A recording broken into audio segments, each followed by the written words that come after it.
I dub thee a nerdy knight of the round, sworn defenders of all who oppress the nerd. Now, on to the round table. Listen to what they say, for their words will guide you.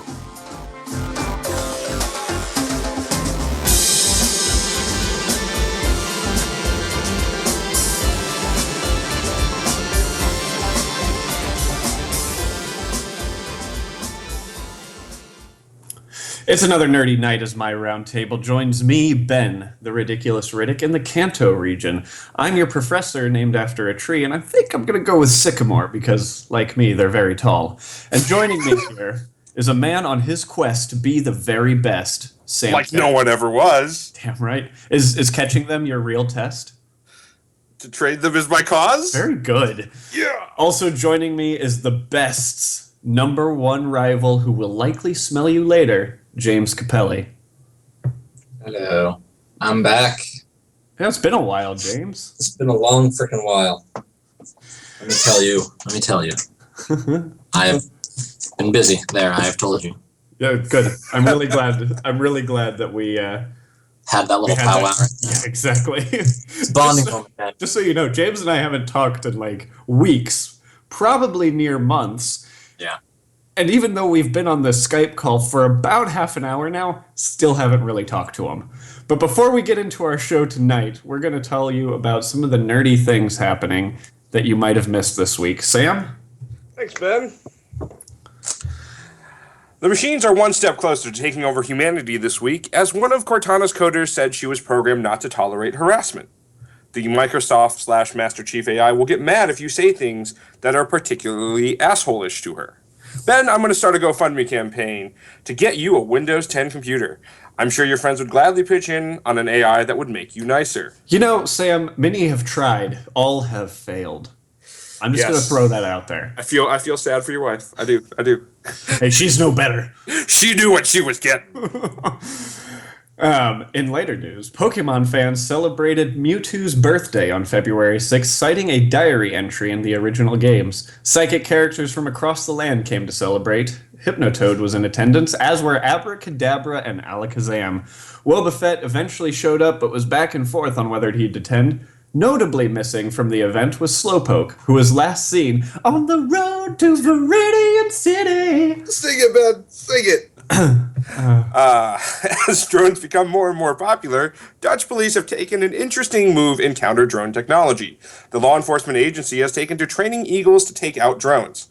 I can't wait until someone calls into Amazon's customer service support just to complain that their neighbor's eagle has stolen their new cell phone. One word, Sam. America. Dutch. Yeah. Dutchka. American eagles. Yep. That's where they get them. How else would an eagle be able to take out a drone? They're American eagles? They're American eagles. All right. Facebook revealed more details this week about upcoming changes to its newsfeed algorithm. Soon, the algorithm will take into account posts that you might want to see at the top of your feed that you might want to click on, which means if you have a business page, you will now literally be unable to get your message in front of users unless you pay for it. On the plus side, this should mean the end of clickbait. Or clickbait will just take over the world. You'll never believe how Facebook took over the world. Speaking of Facebook products, Instagram announced today that it will finally add multi-account support to its native application. Users rejoiced today as they created accounts for literally everything in their life. Pets, coffee makers, rearview mirrors, just to name a few. In unrelated news, the Nerdy Knights are proud to announce new Instagram accounts. Be on the lookout for Ben's Bowl and Sam's Plates. The first picture on Ben's bowl is going to be someone being drowned in a bowl. I'm going to still shiv you with that plate. An 8-year-old Nintendo fan proved this week that he was truly a class act. After a loose thermos cap led to his 3DS being submerged in water, the boy wrote Nintendo a letter saying, and I quote, "I apologize for accidentally getting my 3DS wet. From here on out, I am to close my thermos's lid correctly. I am truly sorry." End quote. Perhaps Nintendo could take a page out of this kid's playbook and apologize for not telling us when to expect the freaking NX. Don't worry, Ben. At least we're getting a Nintendo mobile app. that lets us talk to each other. Yay! As the Destiny environment becomes more full of rage quitters and nerfed exotics, Bungie took a stand this week as it reached out to players who haven't signed in recently with a survey asking, why you no love me no more? While the game maker did take jabs at the community with options like, endgame content is too challenging, or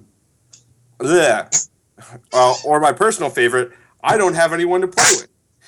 You know, the options did not include things, though, like I have a life, or my wife took my console away, Sam. Gamers don't have wives. Hey. Take that back. Speaking of having no one to play with, a San Francisco company called Virtua Dolls has released technology that lets your favorite animated goddess interactively pleasure you. Yes, that's right. Pleasure you. This new game controller boasts pressure sensors that synchronize your thrusts with the game and also has some stellar vacuum technology. So if your right hand and Cartoon Network no longer cut it for you, fulfillment is only $6,700 away. Ben, I'm just waiting for Anita Sarkeesian to vlog about the fact that there's no female version of this yet. Yeah, because I'm sure it could be so easily marketed to women. Anita. Fuck you.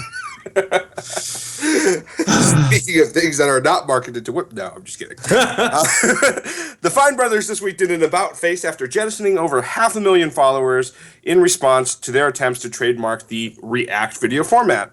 This controversy did generate some great YouTube fodder, such as a live stream of the Fine Brothers subscriber count falling, a parody video for the copyright to videos filmed outside, and my personal favorite, stick figures. Now they're mine.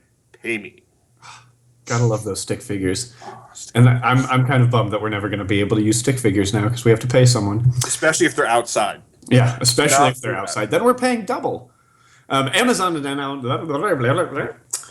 Let me rewind that. Amazon announced this week that it had a goal of opening 300 to 400 bookstores nationwide. To put that in perspective, Barnes & Noble only has 640 stores in the U.S. While many are quick to point out that it's unlikely Amazon's physical retail footprint will be just focused on books, I just imagine a boardroom where execs said, damn it, we just need a strategy to push those stupid libraries out of business. Ironically, libraries are where I get my Kindle books. You know what libraries are also good for? Fucking comic books, man. Yeah. Comic books. Free comic books. For everyone. Exactly. Uber launched their new rebranded... What? Only if you have ads. Good talk, James. Good talk. Uber launched their rebranded image this week, ripe with new logos, fonts, and colors. While the stated purpose was... It felt wrong for Uber's global and local brands to revolve around the color preferences of a rich white guy in California. The logo, which no longer has any connection to the letter U, was apparently patterned off someone's bathroom tiles.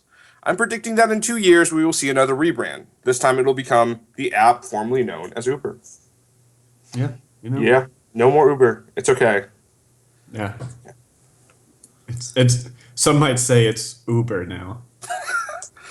And finally, this week, Twitter announced that it was looking to change its algorithm to prioritize tweets to what it thinks you'll like rather than just reverse chronological order. In response to this announcement, the hashtag RIP Twitter was trending for most of the weekend. Further proof that when you're desperate, you can always rely on the age-old wisdom of if it ain't broke, fix it. Can you imagine the fact that they replaced the favorite button with like? Yeah. I mean... Let's just become Facebook. You don't need to become Facebook, Twitter. You're already better. And that's it for this week's news. If you didn't hear it here, it wasn't nerdy or funny enough for me to care. Yeah, me neither. I barely cared about the stuff that was here. Just kidding. Let's move on to our first, our next segment of the show, which used to be the first segment. It's our active quests, where we talk about the nerdy things we've been doing over the week. And since our lovely guest, James, has not had a real chance to talk this episode. James, tell us, what is the nerdy thing that you have been up to most over the last week? Most? I have been playing this fun little game called Duelist. Ooh. It's like if Hearthstone became a grid-based tactical game. Oh, that sounds really interesting. That actually It's really good. It's very well made and developed, and it's got Beautiful, beautiful sprite art. Is it like a mobile app like Hearthstone, or is it just on PC? It's just on the computer, but it's in beta and it's free. I mean, you like Hearthstone, you can pay to open up a bunch of packs. But unlike Hearthstone, I was able to build myself like pretty good decks within like a week of playing. The gold that gives you is way faster, and your quests for getting gold is like play this faction instead of win this with the faction this many times. Just like a pain in the ass to do. So it's really, really fun. Can you play with people you know, like Hearthstone? Say what? Can you play with people you know, like in Hearthstone?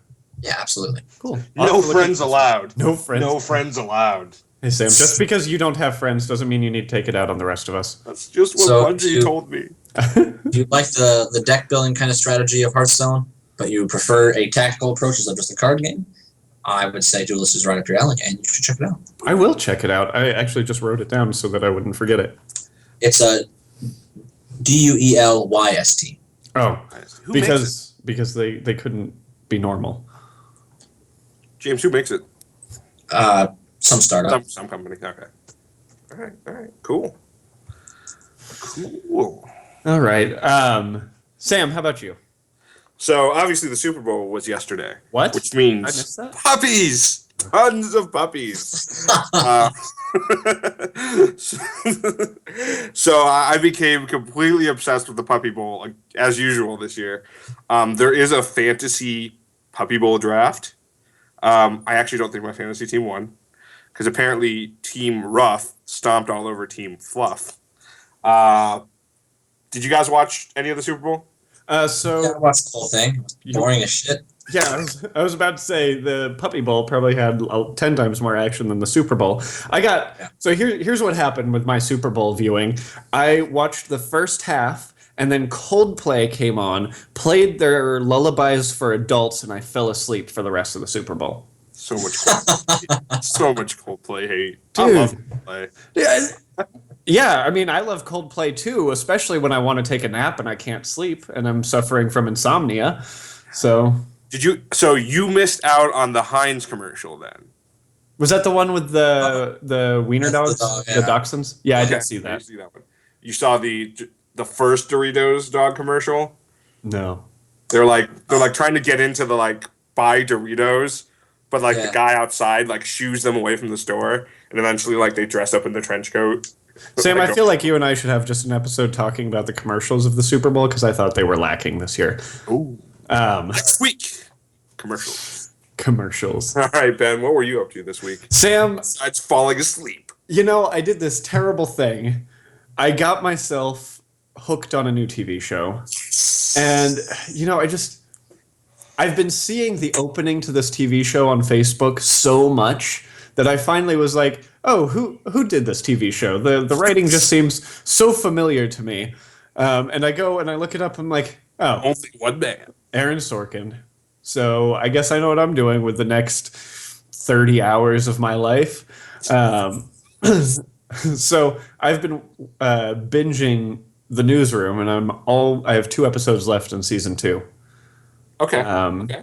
So it's so good. The show is so good. It is. We should have a topic one week on why the United States is the greatest country in the world. It's not. It's not, but it could be. No, so that was kind of my week. Really, really great show, and it's on Amazon Prime. At least the first 2 seasons are. Oh, that's right. So I do highly, highly recommend it. It's also on HBO Go or now. Well, yeah, if you have an HBO subscription, then you can easily watch it too. James, have you ever watched The Newsroom? No, but I do know the clip you were referencing. Everyone's seen that clip. You would really like that show. Okay. You should at least watch the first episode and try to tell me I'm wrong. You're wrong.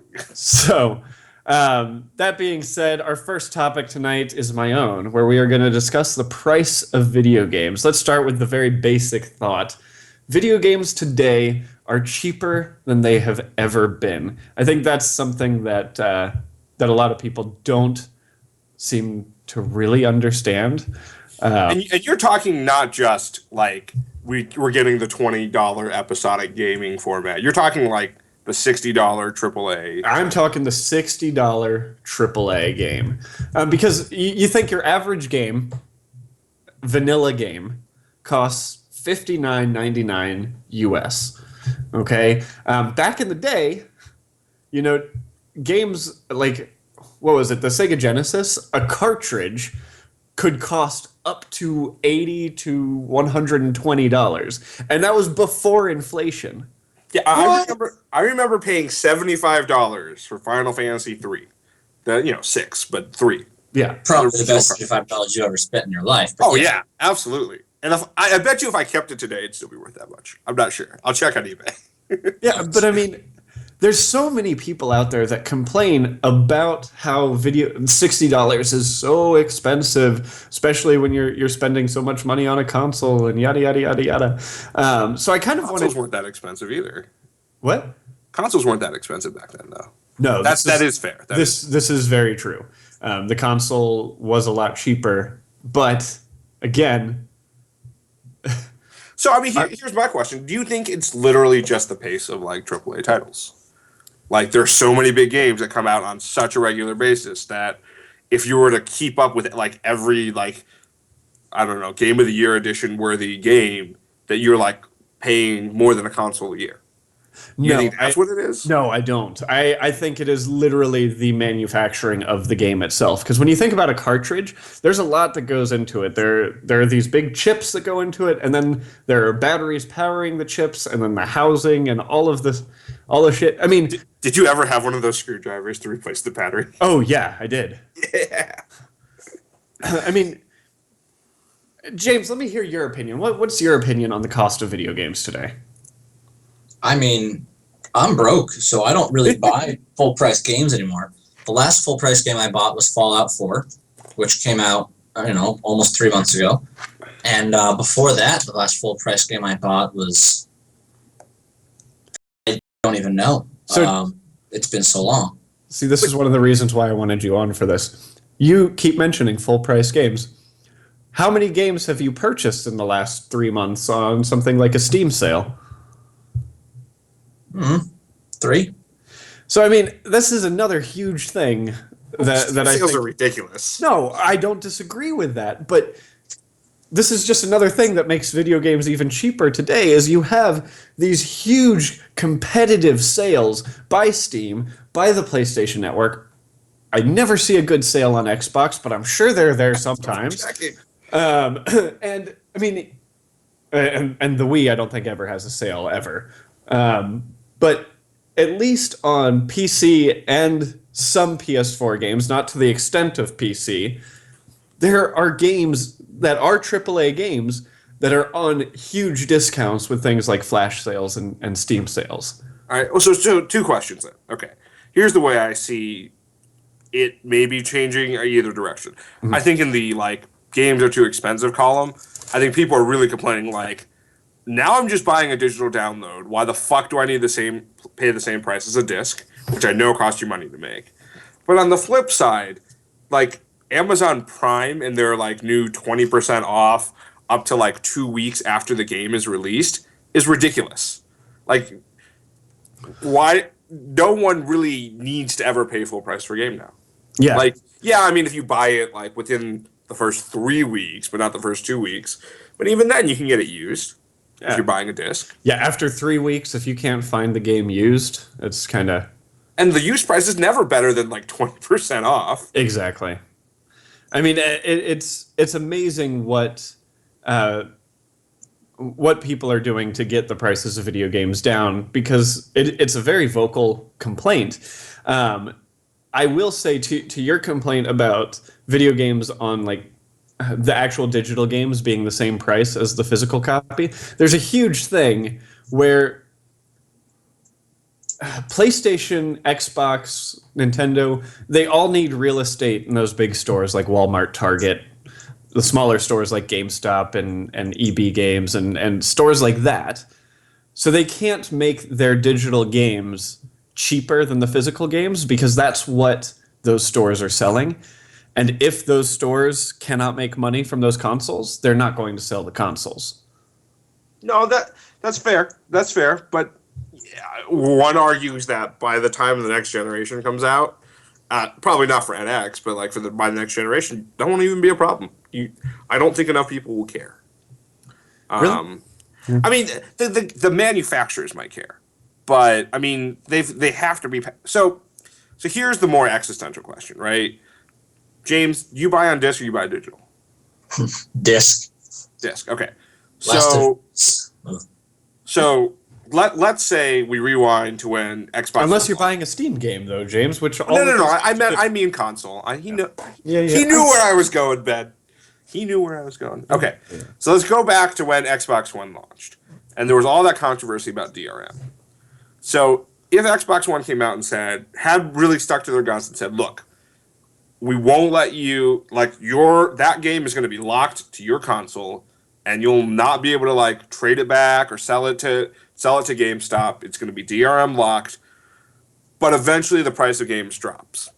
Let's say to like $45. Is that better? Do you think that's better? Would you buy more games?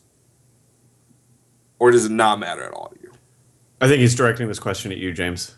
I mean, it doesn't matter to me because the reason I've bought so few games isn't because of money so much as I'm too busy to play that many games. Yeah. And the games I do play, I don't I can't really commit to. It's like, would I rather play this free, beta tactical like competitive game that I can put money into if I want to support the developers? Or do I want to go put down $20 on an indie game that I'm going to play for 5 hours and then beat it? Or $60 for the big AAA game? I put a lot of time into Fallout 4, but that's because it's Fallout 4. I wouldn't go do that for just any AAA game. Right.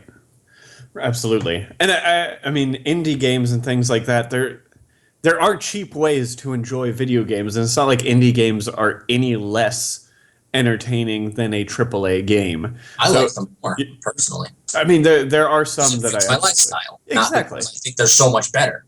I mean, I do, but that's not the fun. that's not the ultimate reason. I mean, I think a big thing with the indie games is they do appeal to our more fast-moving lifestyle in the new millennium, essentially, where we've got 10 minutes to sit down and play a game, and doing a little indie thing is going to be a lot easier. I'm really interested to see how No Man's Sky fits into all that, because it's kind of in that cross section of possibly indie, possibly AAA kind of. It was mostly like fail. indie went AAA. Sorry. Yeah. Mostly fail. Yeah, no. I agree with you, Sam. I think it'll fail just as much as The Division will. Oh. Burn. No, but I mean, I enjoy video games. It's not ever going to make me stop playing video games, the price of them. And, especially with the ability to kind of cheat the system with like PlayStation and Xbox, how you can share an account essentially and share purchases. I only end up spending $30 a game for the AAA games. Yeah, but that's not, I mean, at the end of the day, that's just not going to be most people, right? Like, I do it, you do it, I do it because you did it. Like, I mean... Yeah, well, you wouldn't have known about it if I had I know, told you. exactly. I mean, they don't advertise it, nor should they. Yeah. But, I mean, at the end of the day, I guess I wonder if people are thinking of it and from, like, a non-gamer perspective, right? Like, do you think parents are like, man, $60, that's a lot? Yeah, I mean, I think that's the number one thing for sure. Because who are going to be the ones that complain about the price of video games? It's going to be these stupid teenagers that need to get off my fucking lawn. Yeah. And I mean, of course it's going to be the kids that don't have a job that can't use their own money to buy the game as well. And I think there's probably this element where, like, the mobile game, like, here's this $25 iTunes gift card, like, don't spend it all in one place, son. Like, and that's it, right? Spend it all on Hearthstone packs. No, I wouldn't. So I do just want to throw one thing out there to the argument of why video games might be seen as more expensive nowadays. I'm going to use a specific game as an example here. Star Wars Battlefront. The new Star Wars Battlefront is $60, And I will tell you right now, I think it is a $60 well spent. I love the game. I still play the game, and it's a blast to play the game. However, the main complaint with the game is that there is not a lot of content in it. And then on top of that, lack of content, there's a season pass that you can buy that promises 3 times the amount of content of the game for the low price of $50. That's right, a $50 season pass on top of your $60 game, which means Star Wars Battlefront has made it to the same price as Jurassic Park on the Sega Genesis when it first launched at $110. All right, so the argument's basically we're getting complete games, DLC completes them, that price is too high. Yeah, I mean, I think that would be the only slightly logical explanation to video games being too expensive now. And that is only one example. And I'm being told that Battlefront is actually $39.99 on the PlayStation Store right now. So it's now, but not when it launched. And no, I'm not arguing that. Trust me, I'm not going to defend the price of Battlefront and the price of its season pass because it is ridiculous. But for things like this is where people really need to start voting with their wallet. I mean, if this is something that outrages you, don't buy it. I cannot tell you how often I'm on the Star Wars Battlefront subreddit, and I'm seeing people going like, should I buy the season pass? And then I read through the content, the comments, and everyone's like, no, you shouldn't, but I did. And it's like, well, they regret it now. What's wrong with that? Battlefront was I don't understand why people would buy a season pass before they play the original game, period. Why? Like the actual game. But I mean, that's how people are trying to get you, right? Yeah, but like they're trying to be like, oh, you get all these different promos if you buy now. And again, this doesn't go against my argument of vote with your wallet. Make smart purchase decisions. If you're going to be a fucking idiot, you deserve to be a fucking idiot. You know, it's funny. This is a lot of the same stuff I was saying when we were talking about Destiny way back when. Yeah, I mean, I like my Ghost Edition, but I got lucky. Ben said, if you want to be an idiot, by all means. I got lucky. I mean, here's the thing with Destiny. I didn't buy the season pass until I played like 30 hours of the game. So at that point, I knew I was going to be spending a lot of time on that game. Yeah, and I think people are smart about it now too, right? Like when I bought Unity, I bought the season pass because I was like, oh, more missions. That's kind of cool. And like, I definitely wouldn't have now. Good thing Assassin's Creed has never had a bad game before Unity. It's coming off such a good game, Ben. I know. It's coming off such a good game. I was disappointed too, Sam. But sometimes we hurt. I think...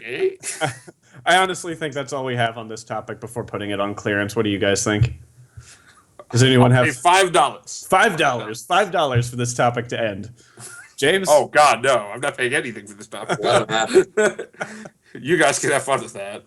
I've been telling you I'm broke. I need to make smart purchases, and this is not the one for me. What a smart move, James. Smart move. On to our second topic from Sam Chen. He wants to talk to you about life before Facebook. Not going to lie. Not sure what that was. Sam? I don't remember. No, I mean, like, okay, so this week, in the realm of RIP Twitter, the hashtag before Facebook was trending. And I think a lot of it was you had those, like, the Friend Day celebration. I think Facebook, like, turned 12, basically, this year. Mm-hmm. And so, like, it really did get me thinking, like, how much life was different before Facebook. I mean, specifically in the context of Facebook, right? Like, you know, I talked to some friends about it, and a lot of us were like, oh, do you mean online, or do you mean, like, something else? I'm like, well, no. I mean, yeah, it was the internet was different, but everything you did was a little bit different before Facebook. And I don't know, like, what do you guys think? Do you remember that time? Like, could you even imagine or contemplate not having Facebook now? Well, are we talking like pre-Facebook, like MySpace, or pre-social internet? I'm saying like before 2004 internet, like, I mean, 2003. Yeah, right? the internet used to be, I mean, way cooler than it is now, because it was this thing that it had wasn't so much accessible. potential that no one knew what was going to be used for, and there was so much creativity just flying out. And now that everyone's kind of figured out the internet, it's been just like slapped with ads and all sorts of people trying to use it to make money. Which, I mean, that's just business, you know, in general. But life, like outside the internet, life was simpler, you know. I kind of miss it. Simpler, but definitely not simpler. to say that the convenience of communication is bad. I mean, so here's the thing for me. It's no secret I have moved around a lot in my life.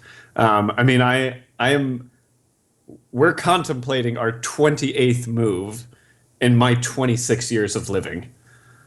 So I mean that is a lot of moving, and I'm not talking like, oh, my family moved 2 blocks down the road. I'm talking big moves. So one of the things that for me was kind of my before Facebook thing. It's like 2001 was the beginning of Xbox Live. So I was able to start kind of keeping some of the friends I made through that. I was able to kind of start the internet itself was still a great place for me to keep in touch with friends. I mean, thank God for AOL Instant Messenger. Am I right? Oh, I missed that. You remember those great away messages you could type in? Yeah. And you always tried to, like, there were the websites that you could go to where you just like, what are these witty away messages that I can put up? So I mean, the advent of Facebook, I think, kind of just went and took all of the things that made the rest of the social internet that was available just a little bit more accessible. I was going to say better, but I won't call it better because I don't use Facebook a lot other than Facebook Messenger. You know, it's the new AOL Instant Messenger. Do a lot of things. Okay. So people like to throw around the stat of like how many like real friends you can have at any given point in time, and you obviously in contrast to the like thousands of friends you have on Facebook, they're like, maybe it's like 100, 150. Like, you think that changed with Facebook? Because like personally, doesn't matter how deep the connection is. I think that number has changed since Facebook's come out. Like how many people I can be friends with. Yeah, I mean, I think we're all in our adult lives here, and one of the things that at least I noticed in my parents' like kitchen cabinet, like drawer, the little junk drawer, was this little address book that had God knows how many business cards, phone numbers, and addresses for God knows how many people. So I don't think that much has changed. It's, again, just made it a little more accessible and easier for people. I mean, I've talked about it all the time. I like making connections with people and making contacts. So being able to keep in touch with them and see what they're doing through something like Facebook is really nice, especially since, I mean, let's be honest, who the hell uses LinkedIn? I mean, I have a LinkedIn account and I use it, but really, really, who uses it on a regular basis? Okay, Sam is the only person in the world. And apparently, you know, video game developers who want to leak that games are coming out. No, I mean, I like to think of it this way. Like, you and I met in person. Like, We did. Did not meet online. We didn't meet digitally. Then, like, not that long after. No, that's how you and I met, Ben. We met digitally, yeah. Yeah. But not long after that, you moved away. Like, I think in a pre-Facebook world, like, you and I wouldn't have kept in touch. Yeah. Like, I mean, Xbox aside, even then, I don't think we would have, like, we wouldn't have kept in touch to that extent. You know, And, to this extent, sorry. and let's be honest, like this is going to be the slight asshole coming out in me. I wouldn't have even looked you up on Facebook, but I think you were the one who friended me on Facebook. Whatever. Here's something else to consider is this. I don't know why I thought of this, but back in high school, I remember I had this friend who she was all concerned, like, oh my gosh, guys, we're all going to split up and we're going to see each other again. Like, do you think we'll stay friends when we graduate and whatnot? And I was like, I talked to my parents about it when I got home that day. I just wanted to know what they thought. My mom was like, probably not. The friends you're going to keep for life are going to be the people you meet in college. Mm-hmm. And so I brought that, back to her. It's like, well, this is what my folks say who've been around for so many years. And I was like, but what they don't really get is how technology is changing and how Facebook is changing things. And for that reason, we'll stay in touch. Sure enough, that person, I'm still Facebook friends with her. Never talked to her. Never talked to anybody I went to high school with, because how many of us really want to do that? But the option is there. Yeah, I mean, I still talk to some of my high school friends. I think when it comes down to it, the way I think about it, because I keep in touch more with my high school friends than I do with college friends. But I think the biggest difference was, like, I was in a boarding school. Sam, you also use LinkedIn, so I can't really... Fair. No, I think it comes down to, like, you as an individual, how you develop through life. Mm-hmm. And I think the jump from, like, middle school to high school isn't as big as the jump from, like, high school to college. Sure. And so when you hit that college age, I think that's why that becomes such a big marker of who you stay in touch with, because you're going through. Move. What? A lot of people also move. Yeah, no, that's fair. In high school, most people stay in the same cities, go to different schools sometimes. Yeah. I mean, I think we. It seems like all three of us had very different high school experiences. Sam, you said you went to a boarding school. Yep. James had the classic, I went to the same high school all 4 years of my life. Woohoo. And middle school. Like. It was the same. Oh, and middle school. Lucky you. Whereas I went to 3 different high schools and 3 different middle schools. So, I mean, it's... I went to 2. Look at you. Look at you. Big roller. What? No, but I mean, I think... social media has done, or Facebook in general, has done a good job at being able to keep every kind of person connected to who they find most important. So here's my question: like, is the removal of anonymity fundamentally better or worse for building these connections? Because, like, I mean, I definitely was on the internet back in the days where, like, I'm logging into an IRC channel and keeping in touch with my friends that way. And those are people I met digitally only. So a lot of them I only met digitally, and maybe, like, eventually met them in person. Mm-hmm. But I feel like because I knew I was never going to meet that person in real life, like, those relationships were just, like, deeper in what we talked about. Mm-hmm. Because of that. But, like, do you maybe think that's gone away? Mike and I have our executive producer, and I have some really great conversations, and him and I have never met and might never meet. So maybe that's the reason. You're not real, man. Nope. Pisses you off. You do a couple clicks and never talk to him again. Exactly. That would be really bad, because I don't know if I remember how to make this show work. Nope. I mean, I think there's some things with buttons and stream keys, but you know what? He makes it look beautiful, and I can't do that. Good job, Mike. Good job, Mike. Everyone say good job, Mike, in the chat. I already did. Good. No, but I think that's another good point about what social media and the internet has done. I mean, James pointed it out. I don't think him and I would be friends if it weren't for the fact that one of my first middle school friends was friends with him in the next middle school that he went to when I lived in New Jersey, and we met on Xbox Live playing Halo 2. Yeah, you were an asshole then. I should have seen the signs. You really should have seen the signs. I mean, James, it's been like 12, 13 years at this point. You've had plenty of chances to get away. I mean, I let you move to California without throwing a fit, and I figured that would do it. Yeah, but then you came to my wedding. Yeah, well, I mean, that's just class.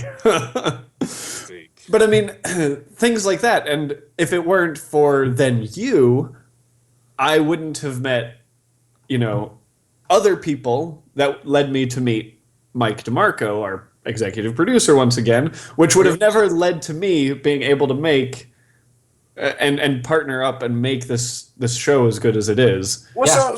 You're welcome. Yeah, thanks. so I understand the reality of that, but here's my question: like, would that have just been replaced by like more physical, like local friends?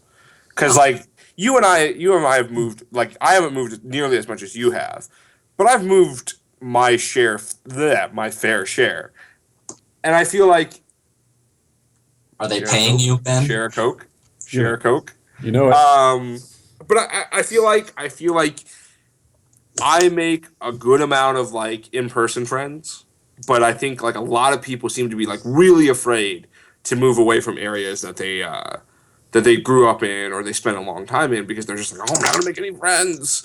And like I think the internet allows you to do that. Like you just go to another area, you don't need to make real friends, like maybe 2 or 3 people, but then like the internet has everyone else there. So like do you think that's an issue?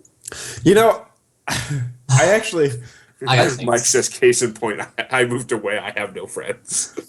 I do think there is a slight issue with that. I mean, because we moved around so much, as a kid, I did this really dangerous thing where I just went door to door and asked if the person there had any kids that I could play with. Wow.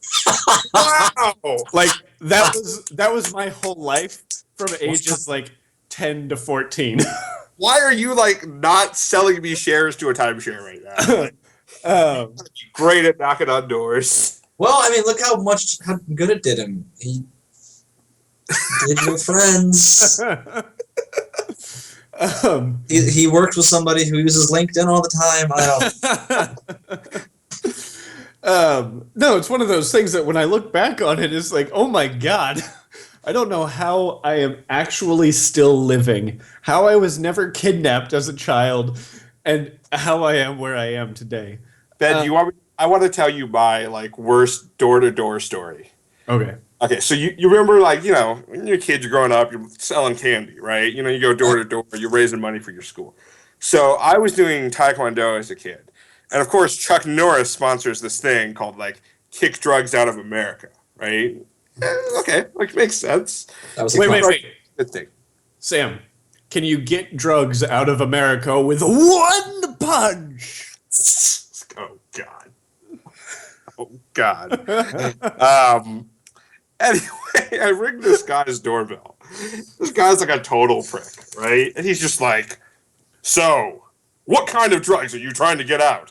I'm like, the bad ones? Like, I was probably like 10, like, I'm just like, the bad ones. He's like, well, if you take too much Tylenol, that could harm you. Do you want to get rid of Tylenol? I'm like, wow, asshole. Like, I don't know the answer to that question. He actually went to a Can I call Chuck Norris, please?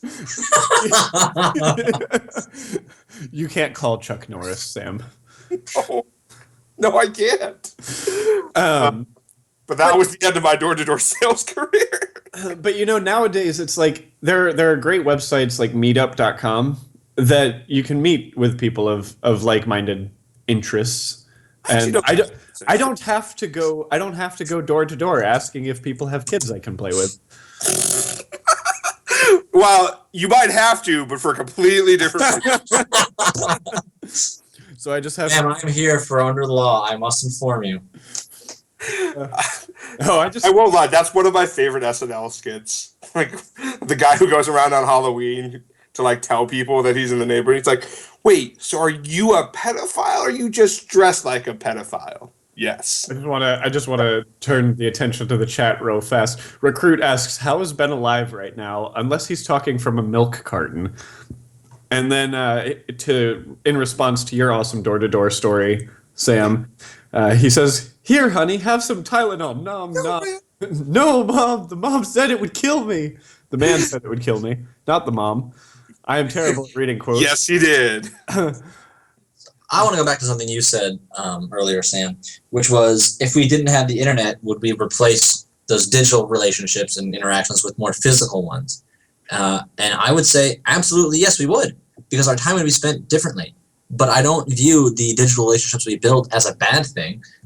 Case in point, it's built, this show that we bring, that's just a small snippet. But like think back to life as it progressed throughout the 1900s. with the telephone being invented, people are calling up their friends all the time and talking to people across the country they could never do it before. Even with letters and the invention of the postal service, people started developing pen pals and all sorts of things like that. As social creatures, we love to communicate. I want a pen pal again. Go for where were you last year? There are so many websites to do that. I literally put out on my Facebook, like, anyone who wants to pen pal with me, you have to return physical letters, but I will write to you. Here's the thing about that, Sam. All those people can talk to you anyway through Facebook. No. They can talk to him through LinkedIn. That too. I see how it is. All right, guys. Go ahead and finish your thought. I mean, that's pretty much it. Okay.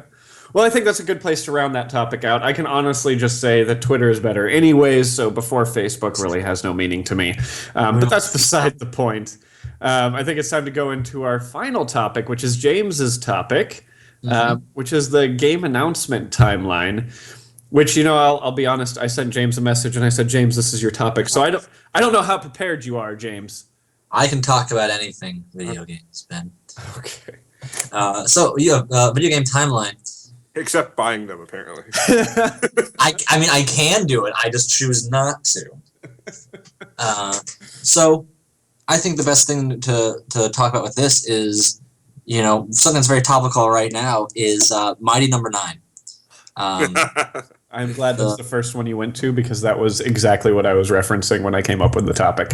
Yeah, so Really? I feel like that topic is kind of like a double-edged sword where you can talk about game timeline release and then Kickstarter games, and then as a side, you can say like side note or footnote, don't trust Iofune ever with your money ever again.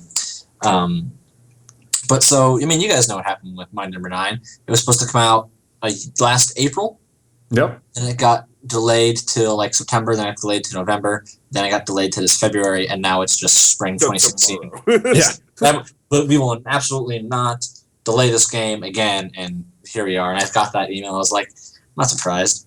I want my game that I paid money for, but if I lost it, I don't. Whatever. Yeah, at this point, it's like the original Kickstarter started or finished. The original Kickstarter ended. It was successfully funded on September 2nd, 2013. Crazy. That's crazy. And I mean, here's my problem with things like that. It's like, don't do this to me. Don't announce a game and then have it come out like 4 years from now. It's like, just announce the game like 2 weeks before it comes out. What game has ever been continuously delayed that it was worth the wait? And I'm trying to think of one, and I really don't think there is one. Really Like the biggest flops are the ones that people like Duke promise great things. Duke Nukem game. Yeah. Duke Nukem was horrendous. Halo. One of the Halos, I can't remember if it was 2 or 3, was delayed quite a few times. Okay. And I mean that was enjoyable, but I don't disagree with you. Games that are delayed that much, it's kind of dumb. And I mean, the latest Battlefront is a subject of debate. I know you love it, Ben. I know I've talked to other people who think it's terrible. And I don't. All the hype built. A lot of that has to do with hype, and I mean, hype is a dangerous thing. I mean, Battlefront 3 and Star Wars Battlefront now are completely different games. Yeah. Battlefront 3 was going to be made by LucasArts, and then Disney bought it, it got canceled, and then pushed out, and then EA was like, everyone wants this Battlefront game, and we make Battlefield, that's the same thing. And made Battlefront. Yeah. So, I mean, that I think is kind of silly. Recruit brings up a good point. Last Guardian is a pretty. That is a great example because it looks. A lot of people think it looks great. I was unimpressed with the E3 showcase that they did last year. Thank you. But I feel like there's a lot of gameplay qualities that they didn't show. So like I'm not ruling it out. It didn't. That's the thing. Like to your point, I have no idea what that game was. So when I saw it at E3 and people were flipping out, I was like, "Huh? What?" so here's, without looking it up, guys, I want you to just take a wild guess at the year The Last Guardian was announced. Sam. 07. 07? James. 08. It's been in development since 2007. That game. I think I only know this because I think we did it in our E3 episode. Oh, okay. I actually think you're right. We did talk about that, but still, 2007. Wait until you have a game that you know can come out. Yeah, Like, that's just something we call development hell. So here's the thing though. Like, okay, I will say, I think there's a fundamental difference when it comes to kickstarting and what it is now versus pure like game hype, right? Because I will say, if it wasn't video games, it wasn't like a long development cycle, I do like the fact that as a creative, you can say, I'm going to do this by then. And then like that's what you're working to. Mm-hmm. So I feel like by putting something on paper, saying that you're going to release something, you know you're working towards it. That being said, this is not, I think, how things have worked out for gaming. And especially not how I think Kickstarter works out. Because right now, Kickstarter is like, there's really two sides of it. Like, one is like, I want your money. And two is like, I just want to market my product that I already have. Yeah. And honestly, I'm okay with the product marketing side. Like, if you get it to me, it's a good product, fine. I don't care. Like, I literally kickstarted something 2 months ago where part of it was, when this thing ends, you will immediately get shipping on your product. And then there's a 2.0 that'll ship out in 5 months.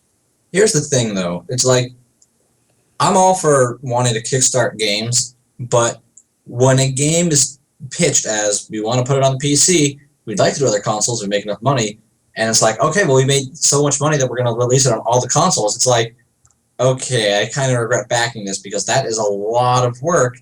That isn't just like make the game, it's make the game work on all the stuff. I mean, you don't want to have favoritism for one console or the PC or whatever. Well, and then it's like, and that's like a problem that's pretty unique to Kickstarter, because any other game that can go on other consoles is very rarely advertised as, we're gonna make this game. Oh, but since you all want it, we're gonna make it for everything. Yay! So are you in the bandwagon then of like the fact that there were so many stretch goals is the reason why we don't have Mighty Number 9 yet? I think it's a big one. Because the reason they keep delaying the game is they can't get the damn networking issues. The game is done. The game's been done for months. I just want the game. I don't care about high scores or the time trials, and some streamers do because they make competitive with each other. But that is like less than 1% of your market. Yeah. And those people are still going to get to do that once it does release. Yeah, and I mean, but once those features. Here's the other argument: why don't they just patch it? Exactly. No, that's the point, right? No, yeah. I guess like it's a pride thing where they're like, no, I promised this game would be done with everything. I don't feel I'm not releasing an unfinished product with what I promised. Right. So here's my question: once they get it out, and I think there was some talk about other things that they have funded, will you ever kickstart from that developer in the future? Oh no. Ever. Not that developer. Like no matter how good they do with Mighty Number 9, you will not care. Nope. At this point, they should not need crowd-funded money to make a game. If Mighty Number 9 is that good, there's no reason why they should need Kickstarter. It's like if EA were to go on and say, hey, do you want us to make Battlefront 2? Well, here's our goal if you want a Kickstarter. Yeah. I think we should do a whole topic on Kickstarter. I don't want to move away from... I've wanted to do that topic. I literally was waiting for James to come back to do the topic, too. So it's ironic. I do want to do a whole Kickstarter topic, so let's kind of move back towards the topic at hand. Guys, what is a reasonable time for a video game to be announced? James, like, what is the magic number? Like, game is announced, X months, years later, it's released. From what perspective? Like from a gamer's perspective, or from I understand how gaming business works? Well, so here's from understanding how gaming business works, I don't see much of a problem. Well, I see a bit of a problem. I don't see too much of a problem with like Kingdom Hearts 3 being officially announced in 2013, knowing that I know how Square Enix works. This game's not going to be out for a bit. But from a gamer perspective, I don't want to wait 3 or 4 years for this game after it's been announced. So here's the thing. they don't have to really announce the game to gamers. They just have to announce it to their shareholders and show their shareholders how successful a game would be, Right. based on popularity of previous games in the. I will give you a metric. Okay. There should be no more than one E3 that separates the announcement and the launch, which is still potentially a 2-year timeline. That's fair. I'd agree with that. I can get behind I would that. say that would I mean, that should really apply for popular and proven to be successful franchises like Uncharted. Mhm. Yeah, I'm okay with that. But a game like But here's the thing. a new IP. Uncharted 4, they didn't need to announce it when they did. They could have announced it 6 months ago and been fine, because here's the thing, I knew another Uncharted was going to come out. Okay. So just wait, tell me. From a marketing perspective, why would you not start building up the hype and word of mouth by now? Yeah, well. You know? But if it's a new IP, that's not that rarely works out. But here's the thing, hype destroys more video games than it helps. Sky is going to be bad. You think it's going to flop because had they, I mean, because no game can live up to the hype. Exactly, because it's a new IP that no one can like. There's no baseline to say, well, the previous game was this good, so I know if it can be that good and they can build on that. Great. Another great example for that is Uncharted. I think everyone's going to say Uncharted 2 is better than Uncharted 1.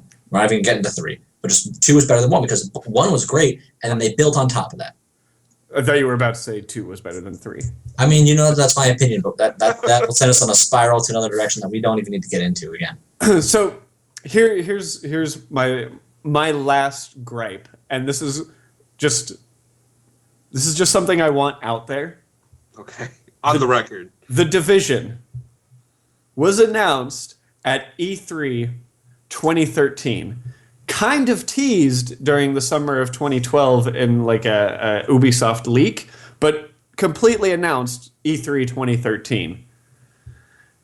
E3 is usually what? July? Yeah. May, July. May, July? Yeah. That's 3 years. That's so much time of building hype, and I can't believe that any game that allows themselves to build up that much hype over that much time can be as good as anyone wants it to be. Well, so here's my question. How much hype is it really building? I mean, people are talking about it all. Sure. But were they talking about it since 2013 till now? Yeah, this isn't Last Guardian or Half-Life 3 level hype here. Yeah. I mean, it don't comes get me in wrong. waves. You are right.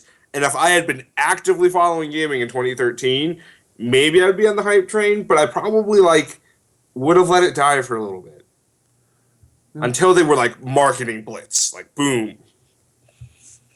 Here's another way hype can hurt a game is let's look, and this is going to go straight into, announcing a game too soon. Let's talk about The Last of Us. Mm-hmm. Now, I don't think any of us here are going to say Last of Us is a bad game. It was a masterpiece, I would say. Mm-hmm. It was a great, fantastic 10 out of 10. Yeah. But it could have been better with what it was initially advertised at. Because it was initially advertised with some of the best action shooting AI a game has ever seen. Like enemies working together to find and outroute and outmaneuver and outsmart you. Which when that game was announced and I saw that, I was like, holy shit, this game, I don't know what it is, but from the gameplay and that technological side of it, looks awesome. When the hype built up, the developers realized that this is a lot of work and we're going to make so much money off of this, we can tone it back, and they did. The AI in that game was not great. It's almost like trailers for movies, right? Yeah, I mean that was. You show the best parts. That's it. No one really. You don't even need to use that scene in the movie. It doesn't even matter. It happens a lot. Except the amount of work to make a scene is different than the amount of work to build an AI system. No. I agree. But when you're talking about building hype, you just need to say it's going to work. You don't need to show it working, right? Yeah. Yeah. Guys, I think it's time for us to announce the Nerdy Knights of the Round video game that will be releasing in the year 2025. Just build the hype now. Back us on Kickstarter today. And we'll release everything. Woo! Guys, thank you so much for joining us. Remember, you can find us all over the internet. James can be found on Twitter at Ser_Capelli. That's SER_CAPELLI. You can find Sam Chen pretty much everywhere on the internet as DJ Fluffkins. No, really, everywhere. And a very special thanks to Mike DeMarco. I think I've actually given him enough love on this show. Don't blow No more love for you. There he is. He's on Twitter, Mike V, MAIKV. And you can follow me on Twitter at BRidiculous. That's BRIDDICKULOUS. You can follow everything Nerdy Nights related on at nerdy_nights and on our website, www.nkrn.org, where Mike has actually written up a really cool article on his thoughts and impressions of the Division beta. Remember, Nerdy Nights Radio is live on Twitch and YouTube Gaming every Monday at 7:30 Pacific Time, and you can be a part of the show by participating in the chat, just like Recruit did and Mike did. There was this person named Mia somewhere back there. That was pretty cool, and just people. You can be people, just like people were. Don't forget to like, comment, and subscribe to our split videos on YouTube, and be sure to download and rate us on iTunes or your podcast subscription service of choice. Thanks again, everyone. It's been an excellent night. I'm Ben, the Ridiculous Riddick. And I'm Sam, DJ Fluffkins Chen. And until next week, remember, it's dangerous to go alone.